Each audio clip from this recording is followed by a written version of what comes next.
19 bölüm. Жояпка падыша Абышаломду жоктоп ыйлап жатат деп айтышты. Ошол күнкү жеңиш бардык эл үчүн ыйык айланды.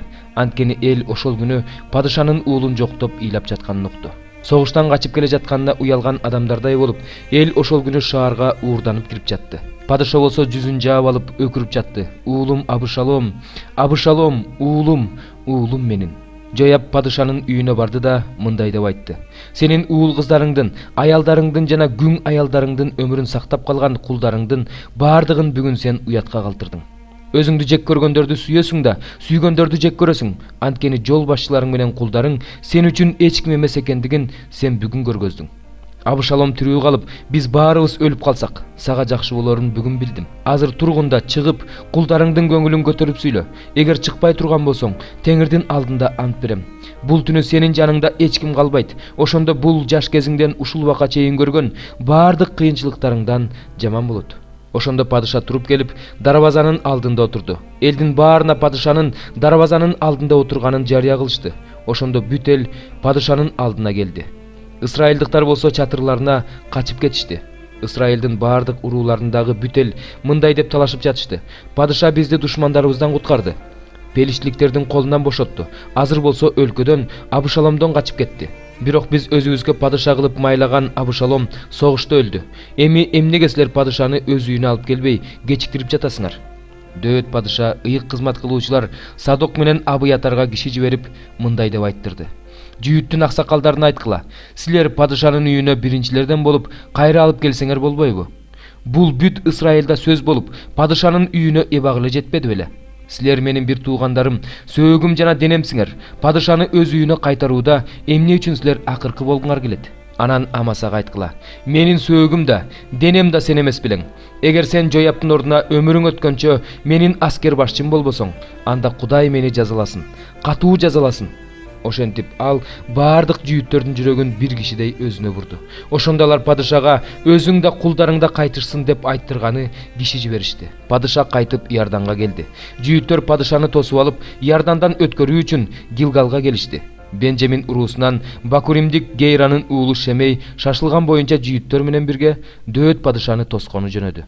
Аны менен Бенжаминден 1000 киши, Шабылдын үй башкаруучусу Сиба өзүнүн 15 уулу жана 20 кулу менен келишти да Иордандан өтүп падышаны тосуп чыгышты.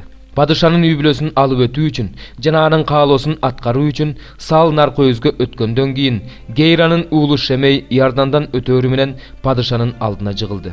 Ал падышага мындай деди: Иерусалимден мырзам падыша чыгып бара жаткан күнү кулуңдун кылган күнөөсүн эске алба. Жүрөгүңдө сактаба мырзам падыша. Мени кылмышкер катары эсептебе. Анткени кулуң күнөө кылганын билет. Мен азыр Жусуптун бардык тукумунан биринчи болуп мырзам падышаны тоскону келдим. Серуянын уулу Абышай Теңирдин майланганын тилдеген үчүн Шемей кантип өлүм жазасына тартылбасын деди. Ошондо дөөт Серуянын уулдары: Мени менен силердин эмне ишиңер бар? Мени эмнеге тукуруп жатасыңар? Бүгүн Ысрайылда адам өлтүргүдөй күн болуп жатабы? Азыр мен Ысрайылга падыша экенимди көрбөй турамбы деди. Падыша Шемейге: Сен өлбөйсүң деди. Падыша ага ант берди. Шабылдын небереси Жонатандын уулу Мепибешет да падышаны тосуп алганы келди. Ал падыша чыккан күндөн тартып тынчтык менен кайра кайткан күнгө чейин бутун да кийимдерин да жууган эмес, сакалын да караган эмес. Ал Иерусалимден чыгып падышаны тоскону келгенде, падыша андан: Мепибешет, сен эмне үчүн мени менен кеткен жоксуң деп сурады. Тиги мындай деп жооп берди: Мырзам падыша, мени өз кулум алдады. Мен сенин кулуң эшегимди токуп минип алып падыша менен кетейин деп айткам. Анткени мен сенин кулуң аксак эмесминби? Ал мырзам падышанын алдында кулуңду ушактады. Бирок мырзам падыша Кудайдын периштесиндей, каалаганыңды кыл. Мырзам падышанын алдында атамдын бүт үй бүлөсү өлүмгө татыктуу болсо да, сен кулуңду өз дасторконуңдан тамактангандардын арасында отургуздуң. Падышанын алдында даттанууга акын барбы? Падыша ага: Мунун баарын эмне үчүн айтып жатасың? Талааны Сиба экөөңөр өз ара бөлүшүп алгыла деп айтпадым беле деди. Бирок Мепибешет падышага мындай деп жооп берди: Мырзам падыша өз үйүнө тынчтык менен кайтып келген соң, ал баарын ала берсин. Падыша менен Иордандан бирге өтүп, аны андан ары узатуу үчүн Роглимден Гилаттык Барзилай да келди. Барзилай 80-ге чыккан абдан кара адам эле. Падыша Маханаимде жүргөндө ал аны азык түлүк менен камсыз кылып турган, себеби ал бай адам эле. Padışa Барзылайга жүрмени менен мен сени Иерусалимде азык түлүк менен камсыз кылып турам деди. Бирок Барзылай падышага мындай жооп берди: падыша менен Иерусалимге баргыдай көпкө жашамак белем. Азыр 80 жаштамын. Жаман жакшыны айырмалай алмак белем. Кулуң ичкен жегенинин даамын билмек беле. Ырчы кыздар менен балдардын үнүн уга алмак белем. Мырзам падыша, кулуңду жук кылып эмне кыласың? Кулуң падышаны Иордандан ары бир аз узатып баралат. Падыша мени эмне кылганым үчүн ушунча урматтап жатат. Кайтып барып өз шаарымда ата-энемдин мүрзөсүнүн жанында өлүүгө кулуңа рухсат эт. Бирок сенин кулуң, менин уулум Кимам, мырзам падыша менен барсын. Аны эмне кылам десең өзүң бил. Падыша: Кимам мени менен барсын, ага сен каалагандай кылам. Каалаганыңдын баарын кылам деди. Бүт эл жана падыша Иордандан өтүштү. Анан падыша Барзилайды өөп, ага батасын берди. Ал өз жерине кайтты. Падыша Гилгалга жөнөдү. Кимам да аны менен жөнөдү. Бүт жүйүт эли жана Исраил элинин жарымы падышаны узатты.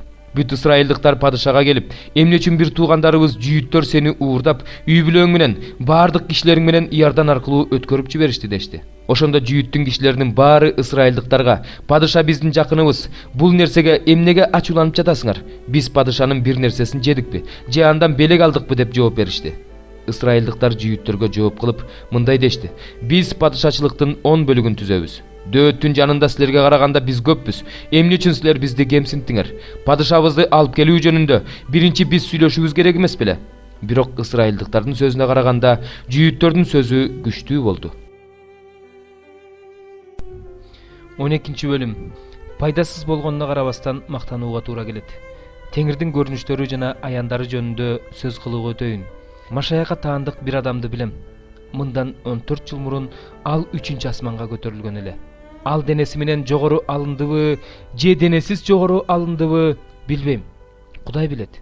Мен ушундай адам жөнүндө билем, бирок ал денеси менен жогору алындыбы же денесиз жогору алындыбы билбейм. Муну Кудай билет. Ал адамдын бейишке көтөрүлгөндүгүн билем. Ал жерден ал адам сөз менен айтып жеткиргис. Адам айтып бере алгыс сөздөрдү уккан. Мындай адам менен мактана алам. Өзүм болсо алсыздыктарымдан башка эч нерсе менен мактана албайм. Деген менен мактангым келсе акылсыз болбойм, анткени мен чындыкты айтам. Кимдир бирөө мен жөнүндө уккан көргөндөн да жогору ойлоп албаш үчүн өзүмдү токтотуп жатам. Өзгөчө аяндарды алгандыгымдан улам. Менен синип кетпешим үчүн менин денемде тикенек бар. Менен синип кетпешим үчүн денемди кыйнап турууга шайтандын бир периштеси жиберилди. Менден аны четтетүүсүн өтүнүп Теңирге 3 рет сыйындым. Бирок ал мага мындай деди: менин сагы болгон ырайымым жетиштүү, анткени менин күчүм алсыздыкта жеткилең болот. Ошондуктан Машаяктын күчү менден орун алат деп өзүмдүн алсыздыгым менен артыгыраак мактанам. Ошондуктан Машаяк үчүн алсыз болгонума, кордук көргөнүмө, мукташ болгонума, куугунтукталганыма жана кысымчылыкты башымдан өткөргөнүмө ыраазымын. Анткени мен алсыз болгондо күчтүүмүн. Мактанып акылсыз болдум, бирок ошондой болууга мени силер аргасыз кылдыңар. Мени силер макташыңар керек эле, анткени мен эч ким эмес болсом да мыкты элчилерден эч жерим кем эмес.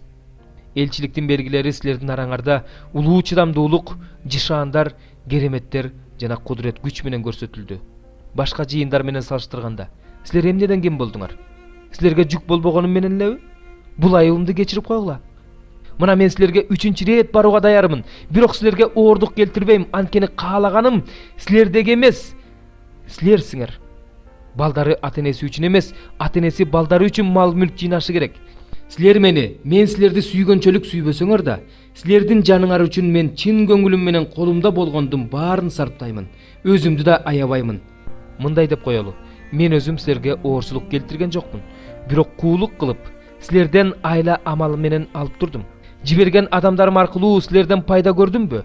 Титтен силерге баруусун өтүнүп, аны менен кошо бир туугандардын бирин жибердим эле, Тит силердин бир нерсеңерди пайдаландыбы? Экөөбүз тең бир рух менен кызмат кылып жаткан жокпузбу? Экөөбүз тең бир жол менен бара жаткан жокпузбу? Алиге чейин силер бизди өзүңөрдүн алдыңарда актанып жатат деп ойлойсуңарбы? Машаякка таандык болгон биз Кудай алдында айтып жатабыз: сүйүктүү бир туугандар, мунун баары силердин ишенимиңердин бекемделиши үчүн болуп жатат. Анткени силерге барганымда, силер мен каалабагандай абалда болбосоңор экен деп, мен өзүм да силер каалабагандай абалда болбосом экен деп корком. Силердин араңарда өз ара талаш тартыш, көрө албастык, ачуулануу, чыр чатак, жалаа жабуу, ушак, текебердик, тартипсиздик бар болбосо экен деп кайра барганымда Кудайым мени силердин алдыңарда басынтпаса экен деп буга чейин күнөө кетирип өздөрү кылган ыплас иштерин, ойноштук кылгандарын, адепсиздиктерин мойнуна алып өкүнбөгөн көптөр үчүн ыйлабасам экен деп корком. 26 bölüm. 11 жылдын 1 айынын 1 күнү мага Теңирден сөз болду. Адам уулу, Тир Иерусалим жөнүндө. Элдердин дарбазасы болгон ал талкаланды. Ал мага бурулду. Мен толом, анткени ал кыйрады деп айткан үчүн. Ошон үчүн Кудай Теңир мындай дейт: Тир, мен сага каршымын. Деңиз өз толкунун көтөргөндөй, мен да сага каршы көптөгөн элдерди көтөрөм. Алар Тир дубалдарын талкалашат, анын мунараларын кыйратышат, анын ичинен топурагын шыпырып салам. Аны жылаңач аскага айлантам. Ал деңиздин ортосунда балык кармаган, тор жая турган жер болот. Анткени муну мен айттым дейт Кудай Теңир. Аны элдер талаптан ошот. Анын жер үстүндөгү кыздары болсо кылычтан өлүшөт. Ошондо менин Теңир экенимди билишет.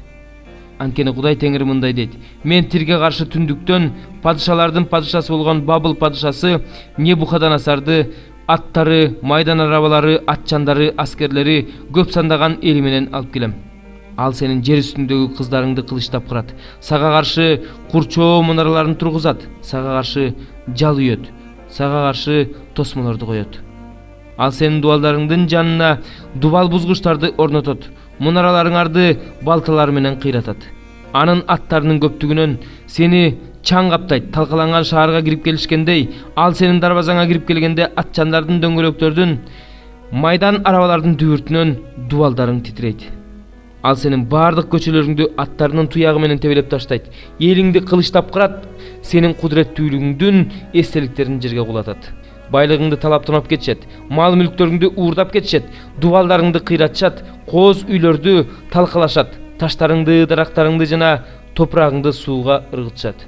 Сенин ырларыңды токтотом, арфаңдын үнү мындан ары угулбайт. Ошентип сени жылаңач аскага айлантам. Сен балык кармаган тор жая турган жер болосуң. Кайра курулбайсың, анткени муну мен Теңир айттым дейт Кудай Теңир. Кудай Теңир Тирге мындай дейт: Сенин ичиңде болуп жаткан катуу кыргында, жарадар болгондордун онтоосунан, сен кулаганда чыккан добуштан аралдар титиребеспи экен?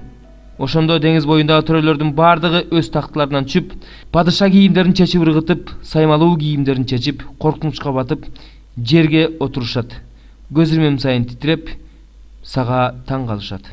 Анан сен үчүн ыйлап, сага деңизде жүрүүчүлөр жашаган, деңиз үстүндө күч кубат болгон атактуу шаар, сен кандай жок болдуң? Сен жана сенин бүт тургундарың деңиздин айланасындагы элдерге коркунуч туудурчу элеңер дешет. Азыр сен кулаган күнү аралдар титиреди. Деңиздеги аралдар сенин кыйраганыңды көрүп дүрбөлөнгө түштү.